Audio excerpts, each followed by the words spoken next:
శ్రీ గురుభ్యో నమః. మద్గురుదేవులు చినరామచంద్రయార్ల వారి పాదపద్మములకు నమస్కరించుకుంటూ, శ్రీ సత్యానంద సత్యమయ్యార్ల వారికి నమస్కరించుకొని, శ్రీమద్ భాగవత కృష్ణ దేశకేంద్రుల వారు రచింపబడిన శక్తిద్వయ నిరాశకంబైన శుద్ధ నిర్గుణ తత్వ కందార్థ ధరవుల నుండి 7వ అధ్యాయము మతాల లక్షణము నుండి 27వ కందార్థము క్రమ సంఖ్య 132.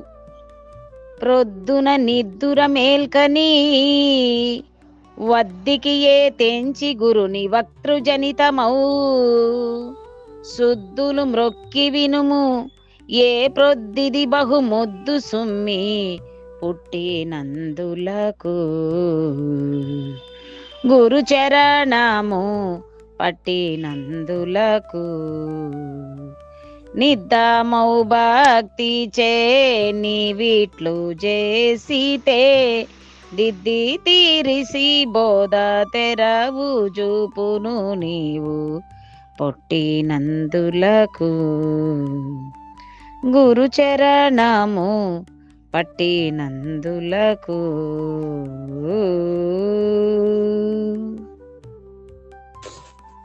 శ్రీ గురుభ్యో నమః.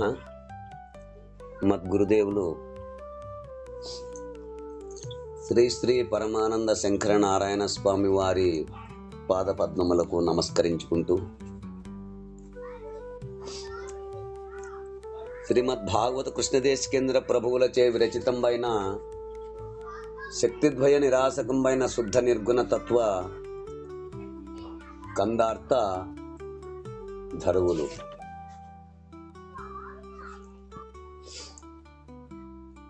ఇక 7వ అధ్యాయము మతాల లక్షణములో ఈరోజు మనము 27వ కందార్థాన్ని విచారించుకుంటున్నాము. క్రిందటి కందార్థములో పరిపూర్ణము ఉన్నదని గురుముఖత, ఏ జ్ఞానము చేత తెలుసుకున్నామో ఆ జ్ఞానమునే విడవవలెను అనగా అన్నిటికీ ఎరిగే ఎరుక, అవిద్య ఎరుకయే. అందలి ప్రతిబింబ చైతన్యము ఏమియో ఎరుగుటలేదు, కేవల సాక్షి మాత్రమే కనుక అవిద్యయు ఎరుకయే. ఎరిగే ఎరుక దాన్ని విడిచినచో ఇక ఉపాధి రహితమగును కనుక అందలి ప్రతిబింబం కూడా లేకుండా పోవును. ఉపాధి లేకపోతే ఉపాధిలో ఉన్నటువంటి ప్రతిబింబం కూడా లేకుండా పోవును. ఇదే ఎరుక రహిత పద్ధతి. ఈ విధముగా గురుమూర్తి ద్వారా చక్కగా విచారించి తెలుసుకునవలెను. జ్ఞానం అజ్ఞానినం దృష్ట్వా ద్వయోస్త్వా జతి నిశ్చయం ద్వయోస్త్వాచతే అజ్ఞానం తజ్ఞానం చ పరిత్యజేత్ అంటూ దేని చేతనైతే తెలుసుకున్నావో దానిని కూడా విడిచిపెట్టి ఉండుము అంటూ మనకు సెలవిస్తున్నారు. ఇక తదుపరి కందార్థము 7వ అధ్యాయము మతాల లక్షణములో 27వ కందార్థము క్రమ సంఖ్య 132. హితోపదేశం. ఇక్కడ హితోపదేశం అనగా హిత ప్లస్ ఉపదేశం, హితోపదేశం. హితమనగా మంచి, ఉపదేశమనగా చెప్పుట లేక వివరించుట లేక జీవిత విధానము అలవాటు పరుచుట. దీనిని నీతి శాస్త్రముగా చెప్పబడుతున్నది.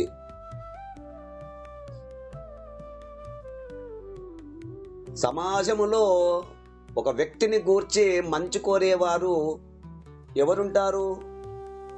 తల్లి, తండ్రులు, స్నేహితులు, భార్య లేదా గురువు. ఈ తల్లి, తండ్రి, స్నేహితులు, భార్య, గురువు వీరే ఈ ప్రపంచంలో మంచి కోరేవారు. మిగతా వారు ఎవరు కోరరు. కనుక వీరు సూచనలు, సలహాలు తప్పనిసరిగా గ్రహించి అమలుపరచవలసి ఉన్నది. ఎలాగంటే వారందరి ఉపదేశములు వ్యక్తి శ్రేయస్సును కోరి ఉండునన్నమాట. తల్లి అయినా సరే, తండ్రి అయినా సరే, స్నేహితుడైనా సరే, భార్య అయినా సరే, గురువు అయినా సరే, ఆ వ్యక్తి యొక్క శ్రేయస్సు అంటే మంచి కోరి వారు ఉపదేశిస్తూ ఉంటారు. అయితే తల్లి, తండ్రులు, స్నేహితులు, భార్య వీరి ఉపదేశమందు ఏ కించిత్తైనా లౌకిక ప్రయోజనము, స్వార్థపరతత్వము కలిగి ఉండును. ఎవరు?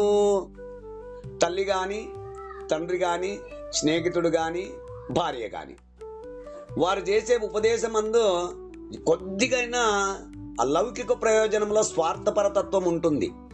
నా కొడుకు బాగా చదువుకోవాలి, లేక ధనం బాగా సంపాదించుకోవాలనో, లేకపోతే బాగా ఎదగాలనో ఏదో స్వార్థం ఉంటుంది. ఆ స్నేహితుడికైనా నా ఫ్రెండ్ బాగా సంపాదించి ఉన్నత స్థానంలో ఇస్తే నేను ఎప్పుడైనా అడక్కబోయినప్పుడో, కింద పడినప్పుడో పైకి లేపుతాడనేటువంటి స్వార్థం ఉంటుంది స్నేహితుడికి కూడా.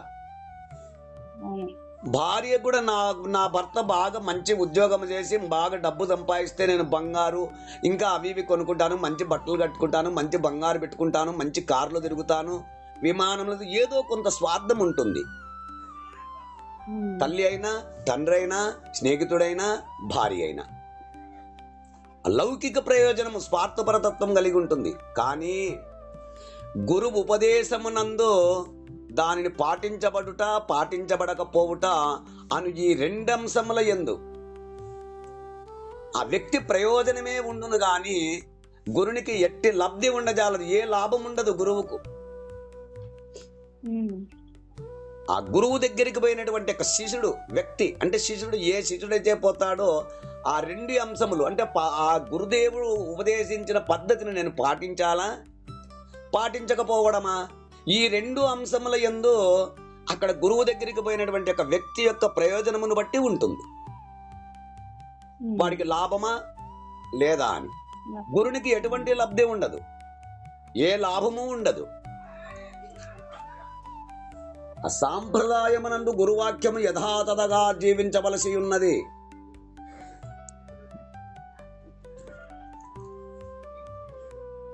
కనుక శ్రీమద్ భాగవత కృష్ణదేశికేంద్ర ప్రభువులు రచించిన కందార్థ ధరువులలో ఆ పరిపూర్ణ బోధ యొక్క గొప్పతనాన్ని తెలుపుటూ,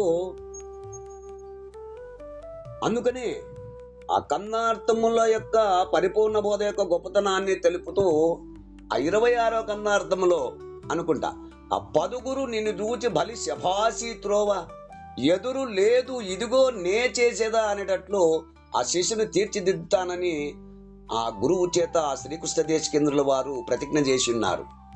ఏ గురువు చేత? వారి గురువు అయినటువంటి పరశురామ సీతారామ స్వామితే.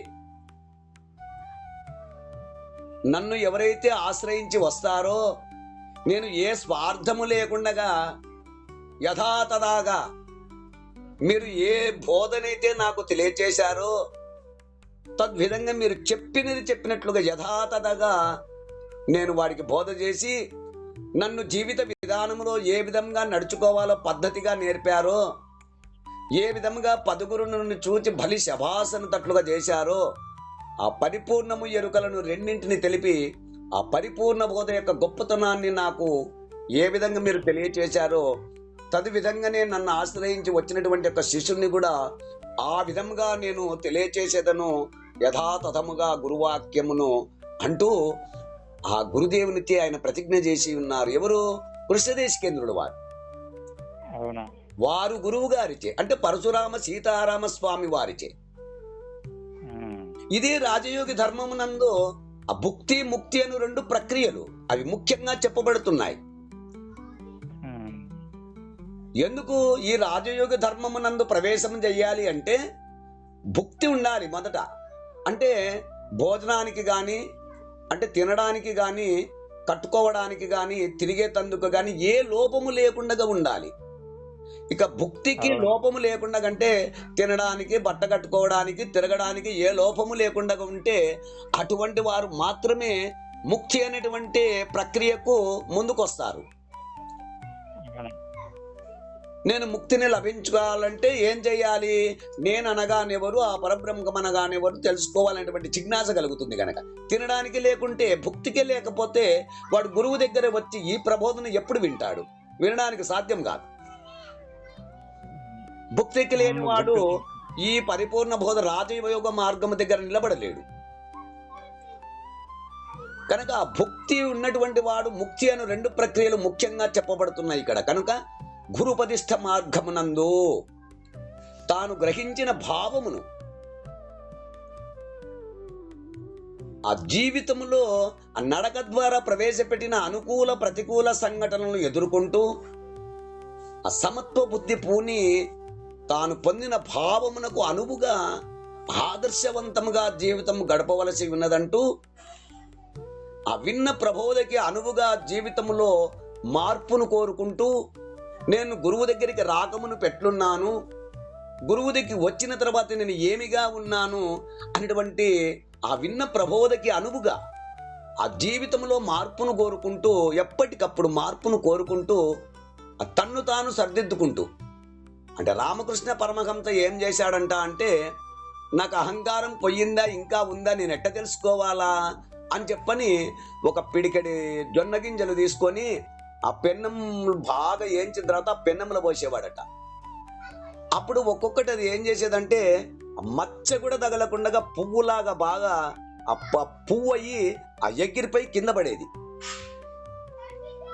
ఇంకా ఒకటి ఆ పువ్వు అయ్యి సగము మాడి దాంట్లోనే ఉంటుంది, ఒకటి అసలే వేగదు. ఈ విధంగా ఆ మూడు అంటే అసలే కాలకుండా మాడినది సగము, పువ్వై కింద మాడినది సగము, ఒకటి అసలు మచ్చనే అంటకుండా పుష్పములా వికసించి ఎగిరిపై కింద పడినటువంటి, అది పూర్తిగా అహంకారము లేనటువంటి తత్వం, అంటే అశరీర తత్వం బాగా ఏంచబడి ఇక మలినము లేకుండగా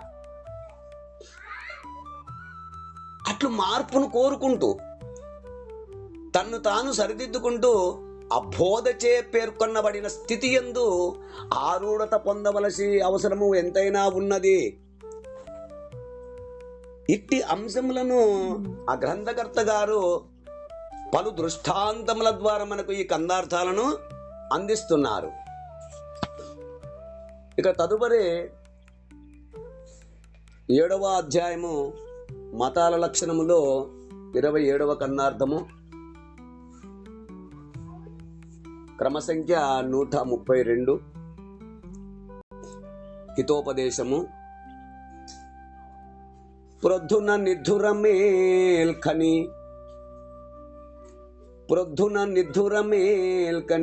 వద్దకి ఏ తెంచి గురుని వక్రజనితమౌ శుద్ధులు మ్రొక్కి వినుము, ఏ ప్రొద్ధిది బహుముద్దు సుమ్మి పుట్టి నందులకు గురుచరణము పట్టి నందులకు నిర్ధామౌ భక్తిచే నీవిట్లు చేసితే దిద్ది తీర్చి బోధ తెరువు చూపును నీవు పుట్టి నందులకు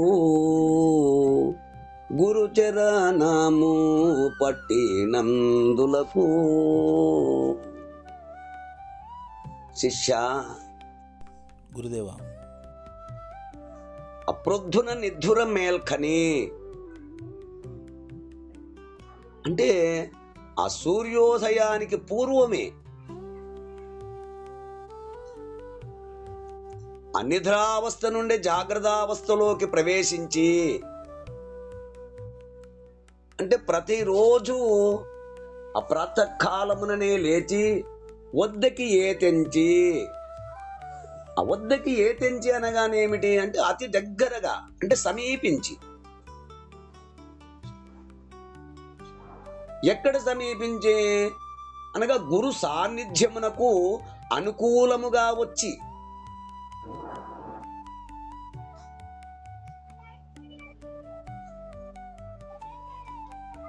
గురుని వక్త్రజనితమవు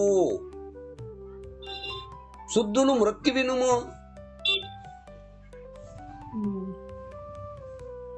స్వాష్టాంగ ప్రణామము చేసి ఆ గురుని నోటు నుండి వెలువడే శుద్ధులు అంటే పరిశుద్ధమైన మాటలు,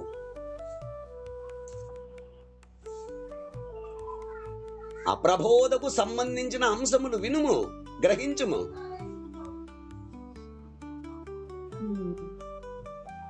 వారి నోటి నుండి వెలువడే పరిశుద్ధమైన సూక్తులను ఎల్లప్పుడూ వినుము. అంటే ఈ కందార్థమునందు మనకేం తెలియబడుతున్నది? స్థాన శుశ్రూష యొక్క విధానమును, ఆ యొక్క స్థాన శుశ్రూష యొక్క విధానం అనేటువంటి ప్రభావము ముఖ్యముగా ఇక్కడ చెప్పబడుచున్నది. సమీపమున అంటే స్థాన శుశ్రూష, ఆ స్థాన శుశ్రూష యొక్క విధానమును, ఆ యొక్క గొప్ప ఆ ప్రభావమును ముఖ్యంగా చెప్పబడుతున్నది. అంటే పరిపూర్ణ బోధ యందు ఆరూఢత చెందవలెనన్నచో గురు శిష్యులు ఇద్దరు, గురువు శిష్యుడు, ఆ గురు శిష్యులు ఇద్దరు ఈ పరిపూర్ణ బోధ ఆరుడత చెందాలి అనుకుంటే, ఆ చెందవలనన్నచో ఆ గురు శిష్యులు ఇద్దరు ఒకే స్థానమునందు ఆ కొంతకాలమైనా జీవించవలసి ఉన్నది.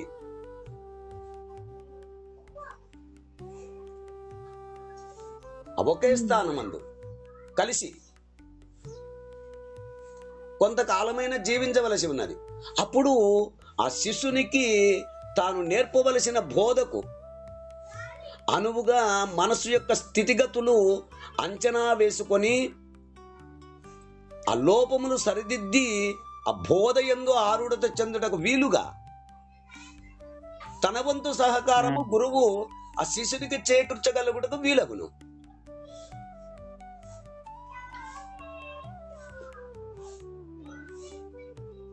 నిత్యము గురుసేవా శుశ్రూషలతో ఆ ప్రబోధ వినగలుగుట ఆ శిష్యుని కర్తవ్యమై ఉన్నది.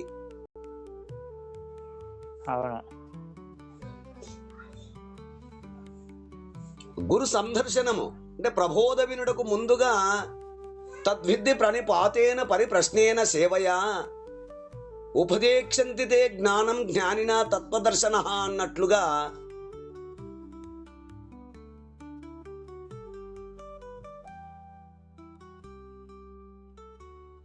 ఆ నమస్కారముతో ప్రారంభము కావలసి ఉన్నది. కనుక అహంకార అభిమానములు విడిచి వినే విధేయతలు కలిగించుకొనుటయే ఈ నమస్కారం యొక్క ప్రయోజనము.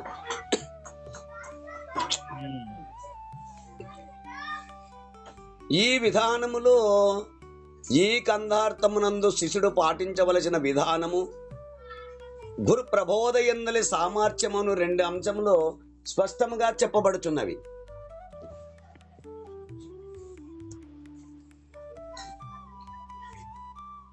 తన నమస్కార విధానముచే శిష్యుడు గురువుని ప్రసన్నుని గావించుకొని, అంటే తన వైపు తన గురించి ఆలోచింపజేసేలా చేసుకొని, తద్వారా తాను బోధయందు క్రమ విధానము విని అందు కలిగిన సందేహములు నివారించుకొని ఆ బోధ స్థితి యందు ఆరుడత చెందవలెనన్నచో ఏ ప్రొద్దుది బహుముద్దు సుమ్మి, ఏ ప్రొద్దు ఇది బహుముద్దు సుమ్మి అంటే త్రికాలముల యందు అనగా ఉదయము, మధ్యాహ్నము, సాయంత్రం. ఏ ప్రొద్దని ఆ త్రికాలముల యందు అనగా ఉదయము, మధ్యాహ్నము, సాయంత్రము ఈ విధానము అత్యంత యోగ్యమైనది సుమా.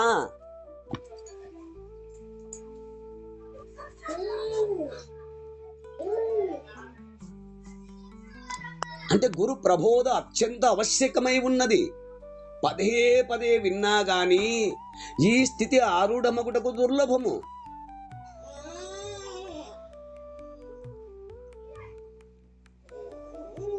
కావున త్రికాలముల యందు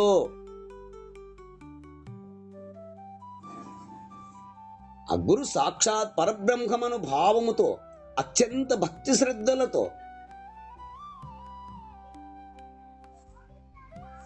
చింతన కలిగి ఎడతెగని ప్రవాహ రూపకమైన అత్యంత భక్తి విశ్వాసములతో ఆ గురుని సేవించి తద్వారా ఆ గురు కృపను సిద్ధింపజేసుకొని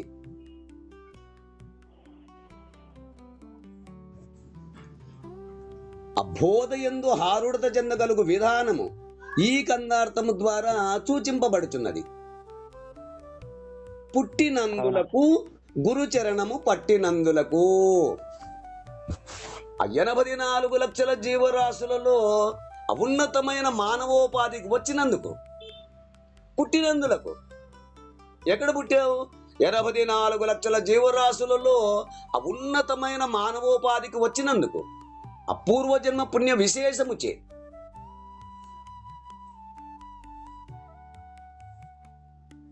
అజనన మరణ భ్రాంతిరహిత విధానమునకు ఈ పరిపూర్ణ గురుమూర్తి యొక్క పాదములు ఆశ్రయించినందులకు,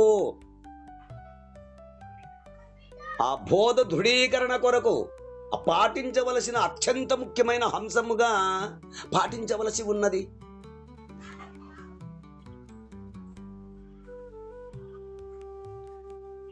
నిర్ధామౌ భక్తిచే నీవిట్లు చేసితే, అంటే అనన్యమైన ఎడతెగని ప్రవాహ రూపకమైన భక్తిచే.